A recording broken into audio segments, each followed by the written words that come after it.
S Bharat इस वक्त live है, उनको सुनते हैं। शिक्षक अगर दूसरे राज्य से बिहार आना चाहता है, उसकी क्या सिक्योरिटी है कि आपकी यहाँ पर जो है सिक्योरिटी है, या बच्चे आ रहे हैं उनको जॉब की कोई गारंटी है? इंडस्ट्री को एजुकेशन से आप कैसे ऐड करेंगे ताकि रोजगार परक जो है इस तरह से उसको शिक्षा मिल सके? देखिए, हम लोग हब पर विश्वास नहीं करते हैं, और अगर मेरी बस चले तो हर पंचायत शिक्षा का हब होना चाहिए, क्योंकि सरकार की भी यही नीति है कि 12th तक हर पंचायत में शिक्षा देनी है पंचायत में। तो मैं एज एडिशनल चीफ सेक्रेटरी मतलब कोशिश करता हूं कि हर पंचायत शिक्षा का हो, कोई एक्सक्लूसिव हब्स और कोटा उस टाइप का हम लोग उस नजरिए से नहीं देखते हैं।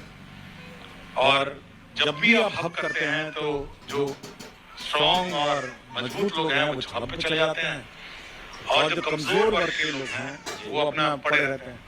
तो हमारी अपनी इच्छा है और हमारा ये है कि जो समाज में डिवीजन है, कमजोर और सभी तबके के लोग हैं, वो पंचायतों में जो हाई स्कूल है शिक्षा प्राप्त करें। ये बेसिक हम लोग की फिलॉसफी है और ये सरकार की भी फिलॉसफी है जी। दूसरा ये है कि उसमें गुणवत्ता शिक्षा कैसी दी जाए और उसमें कैरियर ओरिएंटेड और जॉब ओरिएंटेड शिक्षा कैसी दी जाए, ये दूसरा उसका भाग है।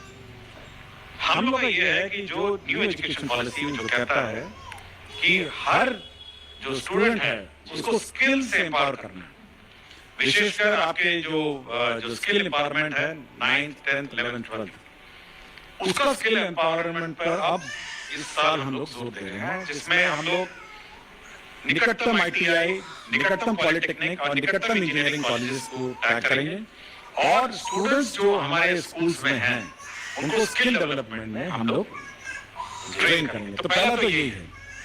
दूसरा, कल भी चर्चा हुई थी कि कुछ ऐसे स्टूडेंट्स जो हमारे आउटस्टैंडिंग एजुकेशनल लेवल या आउटस्टैंडिंग इंटेलिजेंस के लोग हैं, उनको हम लोग ऑनलाइन जो कॉम्पिटिटिव एग्जाम है, मेडिकल है, इंजीनियरिंग है या अन्य जितने कोर्सेज हैं, उनको ऑनलाइन एजुकेशनल व्यवस्था से हम लोग जोड़ें।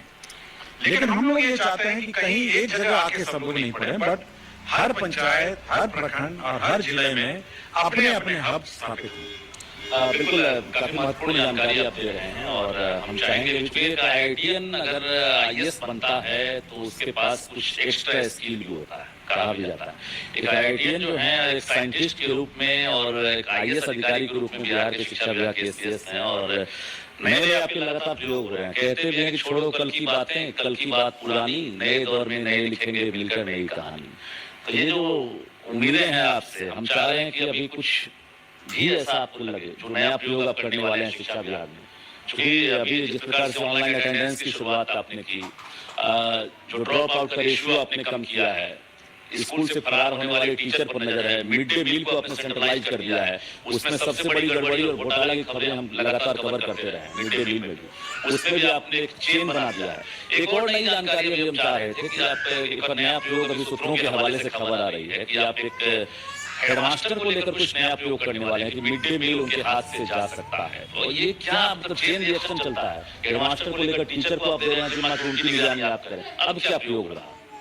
देखिए, हम लोग का ये मत है विभाग का भी कि जो शैक्षणिक डिलीवरी व्यवस्था है, मतलब जिस माध्यम से शिक्षा डिलीवर होता है, उसको जो पेरिफेरी एक्टिविटीज हैं उससे दूर रखा जाए। आपने देखा होगा जब जिला शिक्षा पदाधिकारी मतलब निर्माण कार्य में लगे हुए थे, तो उनका ध्यान जो था वो निर्माण कार्य में था, शिक्षा में कम हो गया था। बिल्डिंग बनाना, टॉयलेट बनाना। सबसे पहले तो हम लोगों ने शिक्षा पदाधिकारी को कहा कि आप शिक्षा में कंसंट्रेट करिए, निर्माण कार्य जो हमारा निर्माण निगम है वो करेगा। तो पहले तो हम लोगों ने चेन में हम लोगों ने शुरू किया। दूसरा, हम लोगों ने कहा कि जो प्रखंड जो हेडमास्टर साहब हैं वो भी कॉन्ट्रैक्ट का काम नहीं करेंगे। पहले उनको भी कुछ कॉन्ट्रैक्ट का काम था, किसी को पेयजल बना रहा था, कोई कुछ बना रहे थे, तो उनको भी उससे अलग कर दिया। हम लोगों ने ये कहा कि जो हमारे हेडमास्टर्स हैं वो भी अपना शैक्षणिक कार्य करिए, और केवल हम लोगों ने उनको 50,000 का लिमिट दिया कि ब्लैक बोर्ड ठीक कर लीजिएगा, बिजली ठीक कर लीजिएगा, नल ठीक कर लीजिएगा, और छोटे मोटे रिपेयर अपना पंखा उनका ठीक कर लीजिएगा, वहां तक कर लीजिए।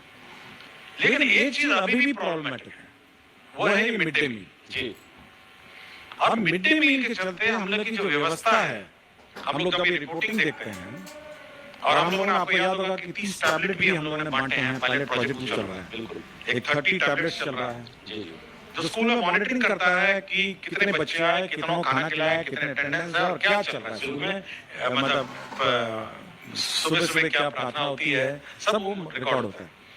और दूसरा हम लोगों ने पायलट प्रोजेक्ट चलाया कि हेडमास्टर से हम लोगों ने मिड डे मील हटाया।